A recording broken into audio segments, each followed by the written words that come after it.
Assalamualaikum warahmatullahi wabarakatuh. Sebelumnya, perkenalkan nama saya M. Alfian Maulana dengan 3 digit NIM terakhir 033. Saya dari Teknologi Rekayasa Otomasi angkatan 2023. Dan di sana kita akan membahas modul 3 pemrosesan citra yang dimana image processing.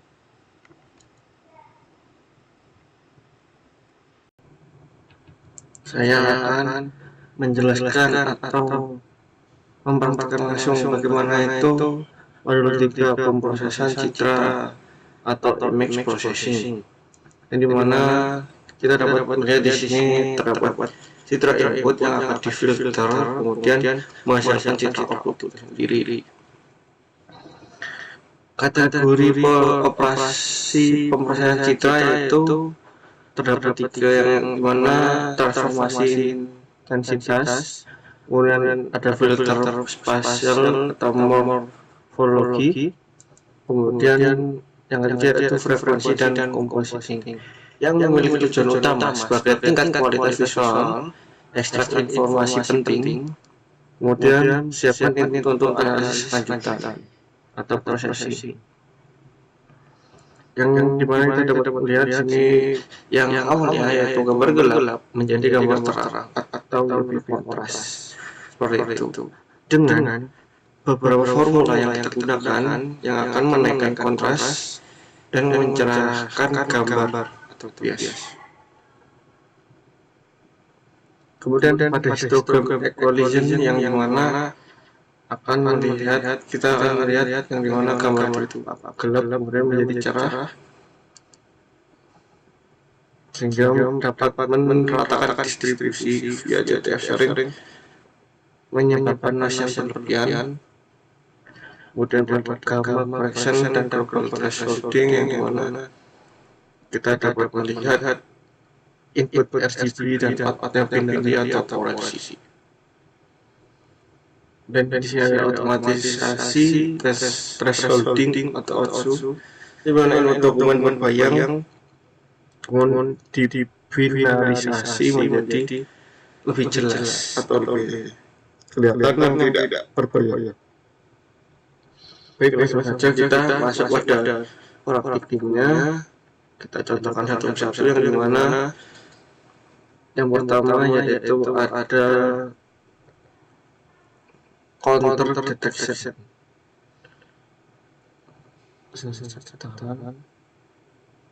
Pada counter detection ini menunjukkan yaitu yang pertama figur ke-1, sini gambar asli, kemudian di binary, kemudian ada kontur dan bending threads.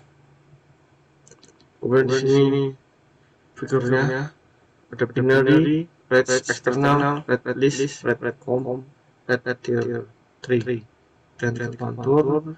Kemudian terdapat 7 titik, 5 titik, dan 4 titik, sehingga ini horizontal.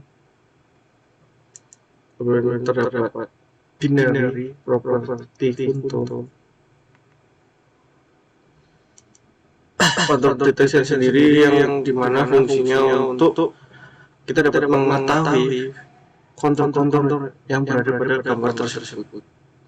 Seperti tadi yang ada beberapa kontur hingga 5 atau 7 atau lebih.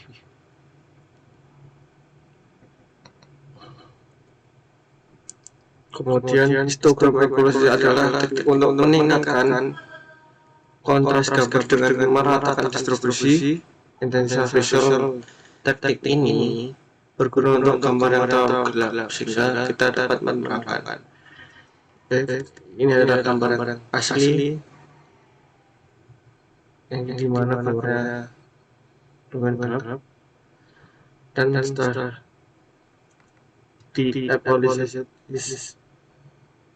pencahayaannya menjadi merata. Perbedaan gambar asli dan gambar yang sudah diakualisasi. Dengan equalisasi warna via channel, warna terjaga menjadi kontras dan meningkat, berbeda dengan warna aslinya. Kita di sini ada di tempatnya yaitu equalisasi pada beberapa kondisi exposure, di mana yang normal asli normal setelah EQ overforce terlalu terang asli dan terlalu terang setelah EQ dan hasilnya berbeda yang dimana lebih memperjelas gambar kita masuk pada praktek hukum yang ketiga yaitu adalah celah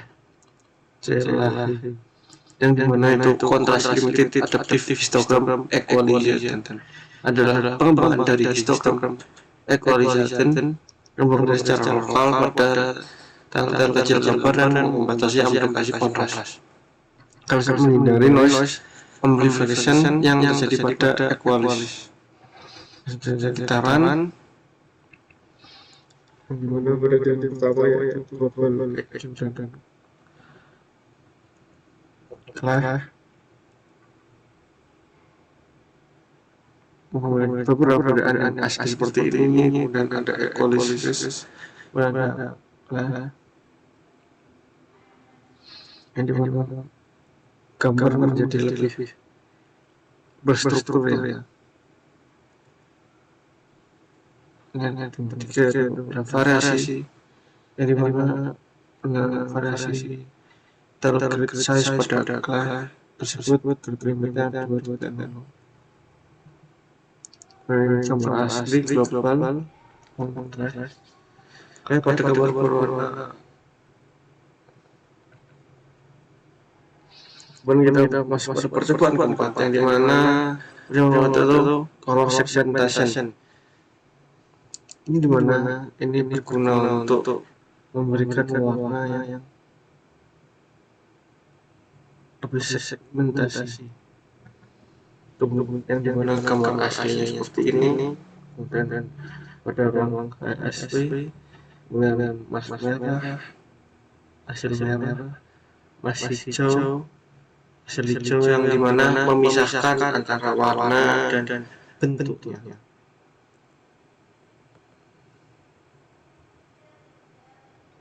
dan ini adalah asli dan master full dan hasil bersih kemudian dia ada gambar asli kemudian deteksi multi warna 6 objek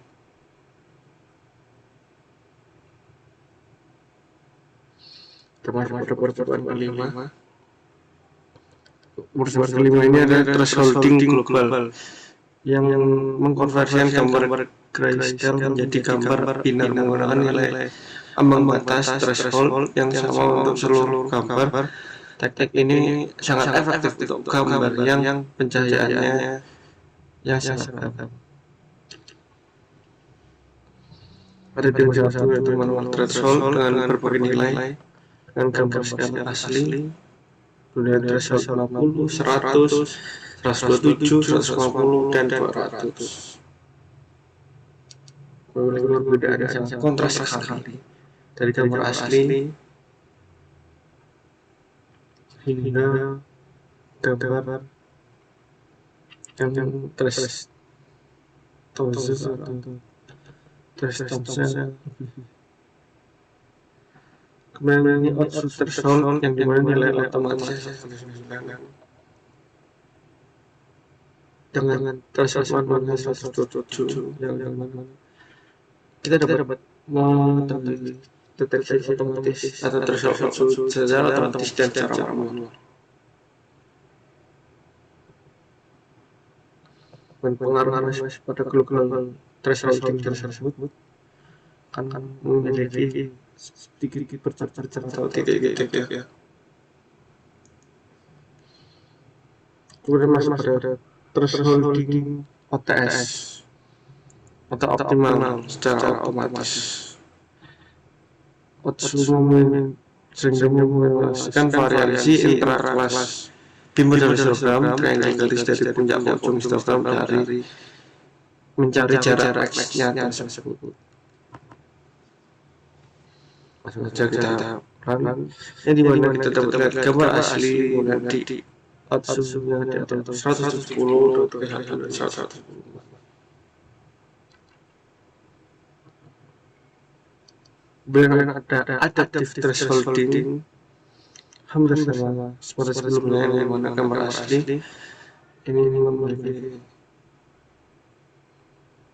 ada transparency dan ada distortion yang dimana lebih ada strukturnya,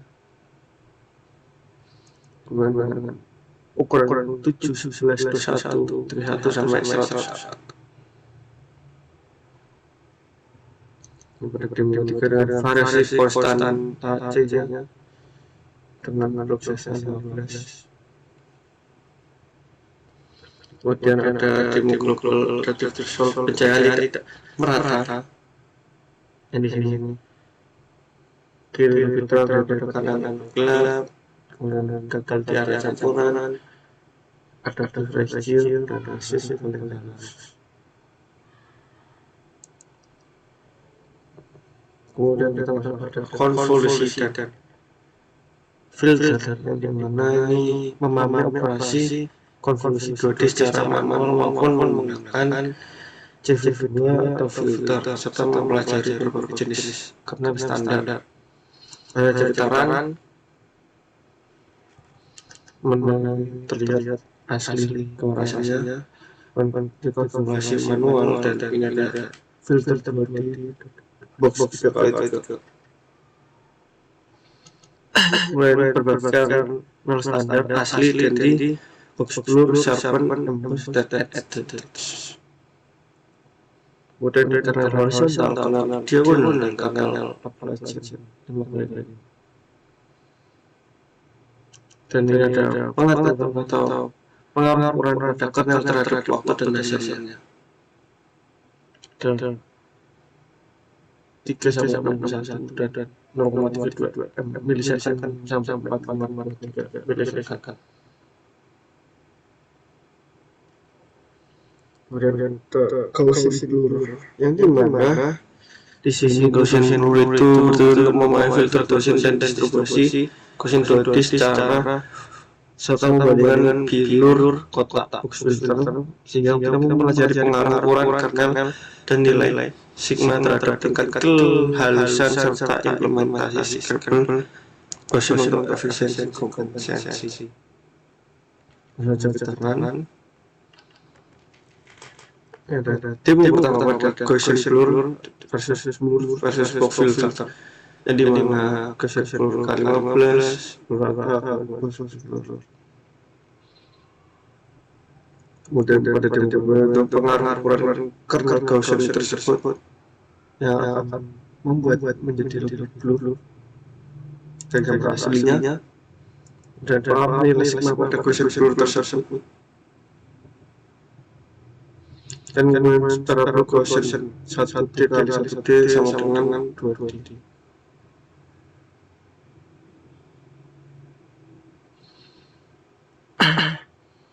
Pada percobaan 10 yang dimana terdapat median blur pada cell paper noise yang dimana gambar asli kemudian Gaussian blur kelima yang PSN 21,8 perbandingan ukuran kernel median blur tersebut dan bilateral filter edge swing dan perbandingan Gaussian versus median versus bilateral. Kemudian ada sharpening tersebut bertujuan untuk cara mempertajam gambar menggunakan kernel sharpening tersebut. Langsung saja kita praktekkan. Yang dimana ini akan lebih mempertajam dari ringan standar dan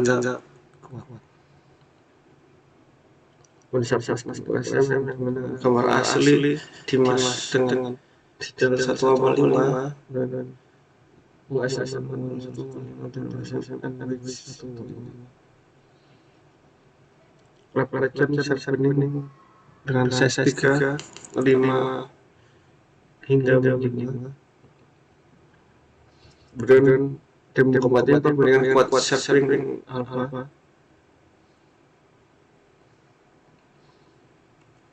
pada percobaan ke-12 yang dimana ini membangun cara mendeteksi gambar menggunakan filter software yang bertujuan untuk turun pertama dalam arah X dan Y. Dua arah gradien filter dan star versus Nobel size 3. Kemudian figur kedua yang mana keluar profil magnitudo di baris tengah dengan fase 1, 3, 5, dan 7. Kita dapat melihat hasilnya.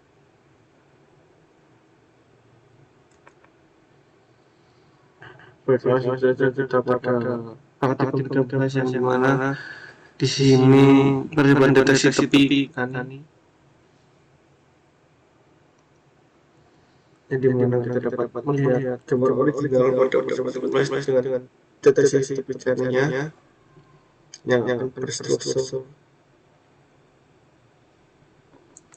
Kemudian kita percobaan 14 yaitu deteksi tepi lap mesin.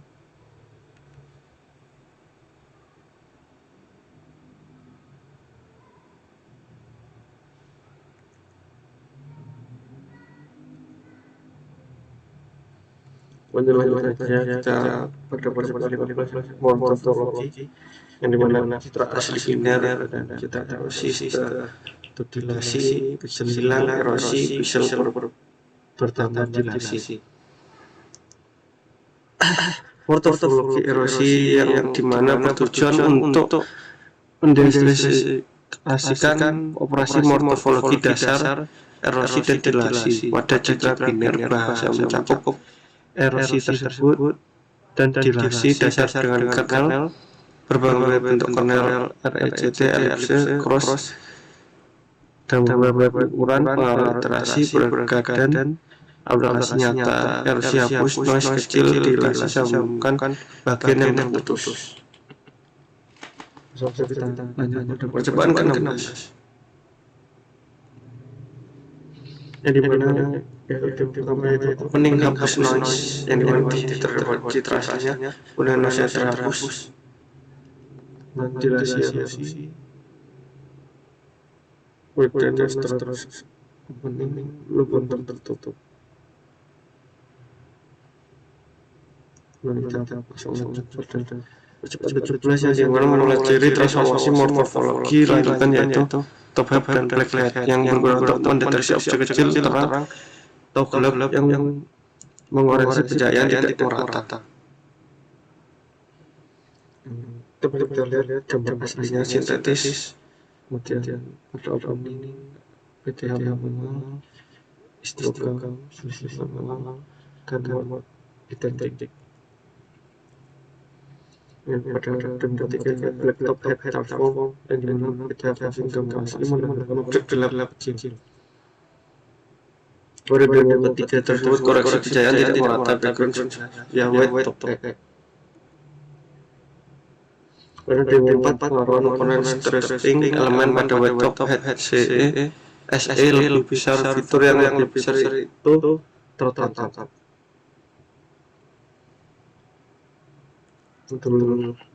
Pada pertemuan 12 ini yang dimana ini demo magnetian spektrum dengan nombi FFT komponen di tengah.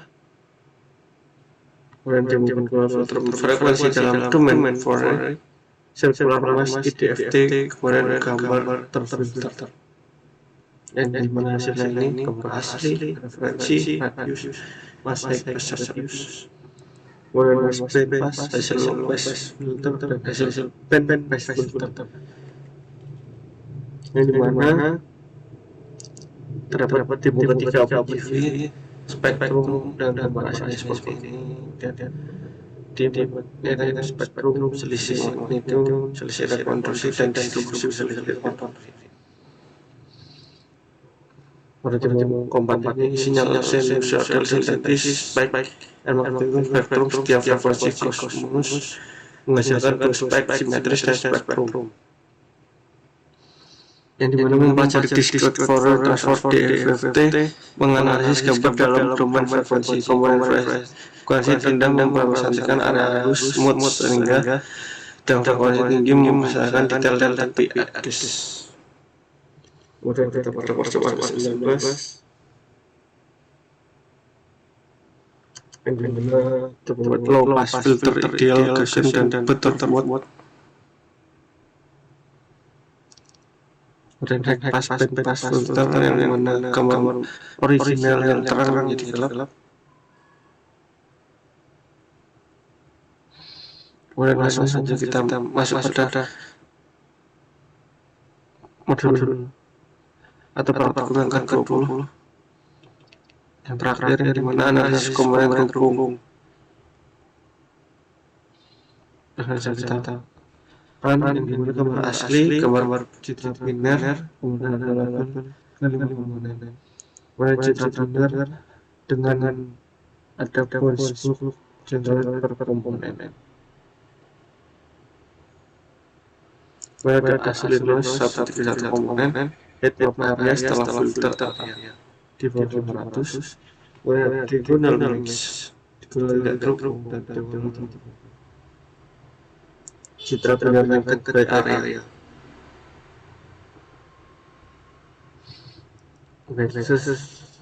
Udah beberapa praktikum yang sudah kita laksanakan atau kita praktekkan secara langsung, dan kita akan membuat hasil dari apa yang sudah kita praktekkan tadi, di mana di sini saya juga membuat tugas atau demonstrasi yang mengimplementasikan praktikum sebelumnya. Sesuai perintah pada tugas video ini, kita dapat mendemonstrasikan dari hasil yang sudah kita jelaskan sebelumnya, yang dimana terdapat 20 praktikum itu sendiri. Dengan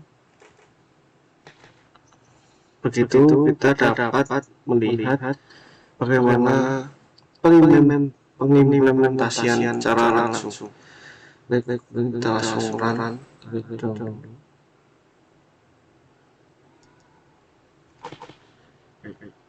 Di sini kita dapat melihat terdapat GUI yang dimana webcam itu akan mengambil foto kita. Terdapat tampilan menu space mengambil foto, keluar. Kita akan menangkap foto dulu, yang dimana langsung terlihat bahwa di sini hasil foto tersebut diolah langsung oleh koordinat yang sudah diatur.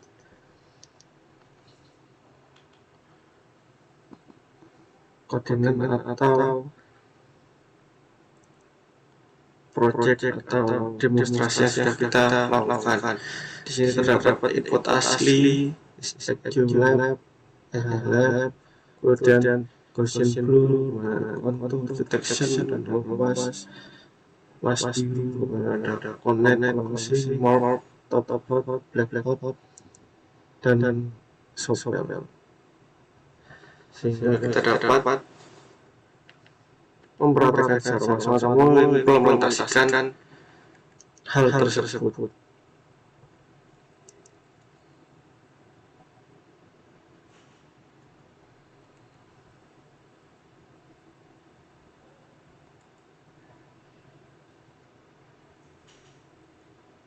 Sehingga kesimpulan yang dapat kita ambil yang dimana praktikum kali ini itu sangat berguna untuk kita, bagaimana kita memproses hasil gambar atau foto yang kita miliki, yang dimana hasil gambar foto itu sendiri terdapat kecerahan yang kurang atau kecerahan yang lebih dapat kita atur, dan bagaimana kita dapat mempertajam atau membuat gambar tersebut menjadi lebih terstruktur atau lebih berkontur. Jadi Sekian, terima kasih. Wassalamualaikum warahmatullahi wabarakatuh.